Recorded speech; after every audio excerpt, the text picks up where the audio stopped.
DCP Chaitanya అటుగా వెళ్తున్న సమయంలో కాలపత్తర్ రౌడీ షీటర్ ఇప్పటికే 2 సార్లు పీడీ యాక్ట్లు నమోదు కావడంతో 2 ఏళ్ల పాటు జైల్లో ఉండి వచ్చిన కరుడుగట్టిన నేరస్తుడు మహమ్మద్ ఉమర్ ఇంకో దొంగతో కలిసి సెల్ ఫోన్ల చోరీకి ప్రయత్నిస్తున్న క్రమంలో అప్రమత్తమైన చైతన్య పట్టుకోవడానికి ప్రయత్నించాడని, ఈ క్రమంలో డీసీపీ గన్మ్యాన్పై మహమ్మద్ దాడికి యత్నించాడని, డీసీపీ కాల్పులు జరపాల్సి వచ్చిందని చెప్పారు.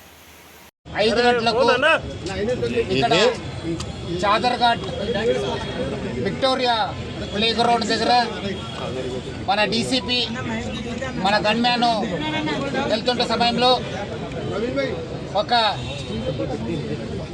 రౌడీ షీటరు, కాలపత్తర్ రౌడీ షీటరు మరియు ఒక ప్రాపర్టీ అఫెండరు ఒక మొబైల్ థెఫ్ట్కి ప్రయత్నం చేయడం జరిగింది.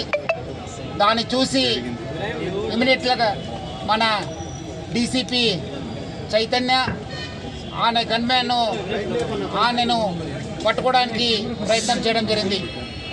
పట్టుకుంటే సమయంలో ఆయన ఇమీడియట్లీ మా గన్మ్యాన్ పైన కత్తితోని దాడి చేయడానికి ప్రయత్నం చేయడం జరిగింది. ఇమీడియట్లీ ఆల్మోస్ట్ ఇంకా మా కానిస్టేబుల్ పైన దాడి జరుగుతుంది, ఇంకా ఆయన ఇంజురీ అయిపోతున్న సమయంలో మా డీసీపీ చైతన్య 2 రౌండ్లు ఫైర్ చేయడం జరిగింది. ఆ 2 రౌండ్లు ఫైర్తోని ఆ అఫెండరు ఇంజూర్ కావడం జరిగింది. ఒక బుల్లెట్ చేతికి, ఒక బుల్లెట్ స్టమక్ దగ్గర తగిలింది. ఇమీడియట్లీ మా డీసీపీ ఆయన గన్మ్యాన్ ఇక్కడ ఉన్న ఆఫీసర్స్తో ఇమీడియట్లీ అలర్ట్ చేసి ఆయనకు ఒక ప్రైవేట్ హాస్పిటల్కి చేర్చడం జరిగింది. మన డీసీపీ కూడా మరియు ఆయన గన్మ్యాన్ కూడా కొంత ఈ తోపులాట జరగడంలో కింద పడడం జరిగింది. వాల్ కూడా కొంత అస్వస్థానికి గురి కావడం జరిగింది. వాల్ కూడా ఇమీడియట్గా మనము అక్కడ ఉన్న ప్రైవేట్ హాస్పిటల్కి మనము షిఫ్ట్ చేయడం జరిగింది. సో దాని తర్వాత ఇమీడియట్లీ మన లోకల్ ఆఫీసర్స్ రావడము, మన అందరు కూడా ఆయన గురించి ఎవరు ఈయన అఫెండరు, ఎందుకంటే 2 ఉన్నారు, ఒకరు పారిపోతే ఇంకోటి వాడికి ఇంజురీ కావడం జరిగింది. ఆ ఇంజురీ అయిన పర్సన్ను మొహమ్మద్ ఉమర్ అన్సారీ అని చెప్పి తెలిసింది. ఆయన నేటివ్ ఆఫ్ కామాటిపూరా, బట్ ఆయన రౌడీ షీటు కాలపత్తర్లో మనము ఓపెన్ చేయడం జరిగింది. దాదాపు 20 ఆఫెన్సెస్లో ఆయన పైన కేసెస్ బుక్ కావడం జరిగింది. 2 సార్లు ఆయన పైన పీడీ కూడా మనము ప్రయోగించడం జరిగింది. సో ఈ ఒక 2 పీడీ వల్ల దాదాపు 2 సంవత్సరము జైల్లో కూడా ఉండడం జరిగింది. అంతకుముందు కూడా చాలా ఇలాంటి మన ప్రాపర్టీ అఫెన్సెస్లో, అది కాకుండా ఎక్స్టార్షన్, కొన్ని చోట్ల వెపన్స్తో కూడా ఈ నైఫ్ డ్యాగర్ కూడా దాని దగ్గర నుంచి కూడా దొరకడం జరిగింది. సో ఈ ఒక సంఘటనలో మన ఇమీడియట్లీ మన పోలీస్ ఆఫీసర్స్ వచ్చి ఈ ఒక ఏరియాను కూడా మనము సెక్యూర్ చేయడం జరిగింది. మనము ఆ ఇంకోటి అఫెండర్ కోసం కూడా మనము ఆయన పట్టుకోవడానికి కూడా మా టీమ్స్ కూడా పంపడం జరిగింది. సార్ ఎక్కడ అసలు ఎక్కడ చోరీ చేసినట్లు మీరు అంటే గుర్తించారు సార్? అంటే ఇక్కడ నుంచి చేజింగ్ చేసుకుంటూ వచ్చి ఇక్కడ ఆయనకు ఫైరింగ్ కావడం జరిగింది. సార్ మొబైల్ ఎక్కడ జరిగింది, ఎక్కడ సార్? అదే ఐ థింక్ ఆఫెన్స్ కోసం వచ్చినట్లు ఉన్నారు. ఆ టైంలోనే మన డీసీపీ ఇక్కడ ఈ దారిలో వెళ్తున్న సమయంలో ఆయన నేరంకి పాల్గొంటున్నారని చెప్పి ఆయన కనిపించిన తర్వాత మన వాళ్ళు డీసీపీ గన్మ్యాన్ వెహికల్ నుంచి దిగి ఆయన పట్టుకోవడానికి ప్రయత్నం చేయడం జరిగింది. కావలేదు కానీ కొంచెం నెక్ దగ్గర, స్టమక్ దగ్గర, కాలు దగ్గర కొంత దెబ్బ తగిలినట్లు మన డాక్టర్స్ గుర్తించారు. ఇమీడియట్లీ అందుకు వాళ్ళకి స్కానింగ్ అంతా ఎక్స్రే తీయండి అని చెప్పి మనము చెప్పడం జరిగింది.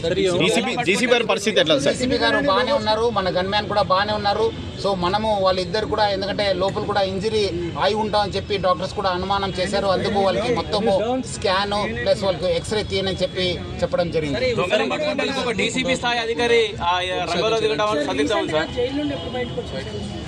ఆయన రీసెంట్గా almost I think 4 years back ఏదో వచ్చినట్లుంది లాస్ట్ ఆఫెన్స్ అయిన తర్వాత. ఎందుకంటే పీడీ పైన ఈ మధ్యలో కూడా ఐ థింక్ అరెస్ట్ అయినట్లు ఉన్నారు. Sir Umar Ansari rowdy sheeter అంటున్నారు. ఈ ప్రత్యేకంగా మొబైల్ స్నాచింగ్ సంబంధించి ఏమైనా ముఠాను ఏర్పాటు చేశాడా? అది ఇంకా మనము ఎంక్వైరీ 2 దొంగలు అంటున్నారు. 2 దొంగలు ఇంకోటి వాడిని పట్టుకున్న తర్వాత అదేవిధంగా ఈయన కూడా అంతకుముందు ఎవరెవరితో ఆఫెన్స్ చేస్తున్నారు. ఇప్పుడు ప్రాథమిక సమాచారం ఉంది, మీ అందరు కూడా నేను కోరితే ఇప్పుడు ప్రైమరీ ఇన్ఫర్మేషన్ ఆయన ఎవరు, అంతకుముందు ఎన్ని 20 ఆఫెన్స్లు ఎవరితో చేసి కలిసి ఈ దొంగతనం చేశారు, ఎక్కడెక్కడ ఎక్స్టార్షన్ చేశారు, ఎక్కడెక్కడ ఈ వెపన్స్ తీసుకొని ఎక్కడే బెదిరించారనే పైన మనము డీటెయిల్గా ఎంక్వైరీ చేసిన తర్వాత డెఫినెట్లీ మనము, ఎందుకంటే ఇప్పుడు ప్రజల సంక్షేమ కోసము ప్రజలు ఇప్పుడు వాళ్ళు ఒక ఆఫెన్సెస్కు గురి అవుతున్నప్పుడు డెఫినెట్లీ మా పైన కూడా ఆయన దాడి చేయడానికి ప్రయత్నం చేసినప్పుడు డెఫినెట్లీ మనము రిటైల్ చేయాల్సిన అవసరం వస్తుంది. ఆ పరిస్థితిలో డెఫినెట్లీ మన పోలీస్ కూడా ఫైరింగ్ చేయాల్సిన వస్తుంది. ఇప్పుడు ఎందుకంటే ఈ సంఘటనలో చూస్తే మన కానిస్టేబుల్ ఆల్మోస్ట్ ఇంజురీ అయ్యేవాడు, ఆల్మోస్ట్ ఇప్పుడు ఇంజురీ అయ్యే పరిస్థితిలో మా డీసీపీ గారు ఫైర్ చేయాల్సి వచ్చింది. సో అలాంటి పరిస్థితి వస్తే డెఫినెట్లీ మనము యాక్షన్ తీసుకోవాల్సిన పరిస్థితి వస్తే తీసుకుంటాం. ఈ రోజు ఘటన అసలు ఎక్కడ మొబైల్ స్నాచింగ్ జరిగింది, ఎక్కడి నుంచి చేసింగ్ ప్రైమరీ డీటెయిల్స్ ఏమన్నా తెలుసు? అంటే ఇప్పుడు ఎంక్వైరీ చేస్తున్నాం మన వాళ్ళు, ఎందుకంటే ఆల్రెడీ చీకటి అయిపోయింది. ఆల్మోస్ట్ 5 o'clock అయిన తర్వాత మనకి ఇంజురీ అయిన తర్వాత నేను కూడా మన టీమ్స్ అలర్ట్ చేశాను. మన ఇక్కడ ఉన్న లోకల్ ఆఫీసర్స్ కూడా రావడం జరిగింది, క్లూస్ టీమ్ కూడా వచ్చింది. సో అందుకు ఎక్కడి నుంచి స్టార్ట్ అయిందని చెప్పి మనం ఒకసారి ఎంక్వైరీ చేసేందుకు మీకు తెలియపరుస్తాను. Okay, thank you sir. అది అక్యూజ్ దగ్గర దొరకలేదు, అది చూడాలి. ఎందుకంటే అది బాగా ఏరియాలో అని అక్కడి నుంచి ఇక్కడ నుంచి తిరుగుకుంటూ వచ్చారు కదా, డెఫినెట్లీ ఎక్కడో పడి ఉంటుంది. డెఫినెట్లీ మనము అది రికవర్ చేయడానికి ప్రయత్నం చేస్తాం. సార్, హైదరాబాద్ సిపిగా మీరు ఎట్లా స్నాచర్లకు ఎలాంటి హెచ్చరిక చెప్తున్నారు? డెఫినెట్లీ మనము ఇప్పుడు చూస్తుంటారు కదా, ఎక్కడైనా ఇలాంటి చైన్ స్నాచింగ్ కావచ్చు, ఇలా ఎక్కడైనా ఇలాంటి మొబైల్ టైప్ ఆఫెన్స్ చేసిన ప్రయత్నం చేసినప్పుడు, అదేవిధంగా ప్రజలను బెదిరించడానికి ప్రయత్నం చేసినప్పుడు, లేదంటే ప్రజలపైన వచ్చినప్పుడు డెఫినెట్లీ చట్టం తన పని చేయాల్సి వస్తుంది. సో అదే ఇక్కడ జరిగింది. ఇప్పుడు మీరు చూస్తుంటే మా పైననే వచ్చారు వాళ్ళు, ఆ గన్ మ్యాన్ ఆల్మోస్ట్ ఇంకా ఇంజూర్ అవుతున్నారన్న సందర్భంలో మా డీసీపీ ఫైర్ చేయాల్సి వచ్చింది. సో డెఫినెట్లీ మనము యాక్షన్ తీసుకుంటాను. ప్రజల సంక్షేమ కోసము, ప్రజల ఒక భద్రత కోసము పోలీస్ ఎప్పుడు కూడా వెంట ఉంటుంది. హైదరాబాద్ పోలీస్కి మంచి చాలా గొప్ప చరిత్ర ఉంది. డెఫినెట్లీ అది కాపాడుకోవడానికి, ప్రజలు కూడా సురక్షిత ఉండడానికి అన్ని చర్యలు కూడా మనం తీసుకోవడం జరుగుతుంది. సార్, చాలా వరకు కూడా పోలీసులు, టాస్క్ ఫోర్స్ పోలీసులు, ఆఫీసర్స్ కూడా ఇలాంటి కేసులు వెళ్ళినప్పుడు కూడా దాడులు జరుగుతూ ఉంటాయి. సో ఇప్పుడు ఏమైనా వెపన్స్ ఇచ్చే అవకాశం ఉంటుందో మీ మీదకి? డెఫినెట్లీ ఎక్కడెక్కడ అవసరం ఉంది మా వాళ్ళ దగ్గర వెపన్స్ ఉన్నాము. మనము ఆల్రెడీ యాక్షన్ కూడా తీసుకోవడం జరుగుతుంది. ఇంకా మనము స్ట్రెంగ్త్ కూడా చేస్తాము. ఇంకా మనం ప్రాథమిక సమాచారం కూడా జరిగింది. మనం అక్కడ హాస్పిటల్కి వెళ్ళాను, మన వాళ్ళు బాగానే ఉన్నారు లేదా చూసుకున్నాను. అక్కడ ఉన్న ఆఫెండర్ కూడా మనం షిఫ్ట్ చేశాను. మళ్ళీ మన క్లూస్ టీమ్ వచ్చింది. సో మనం ఈ సీన్ అంతా రీకన్స్ట్రక్ట్ చేయాల్సిన అవసరం ఉంది. అది చేసిన తర్వాత మీకు క్లియర్ కట్ ఫ్యాక్ట్స్ చెప్తాను.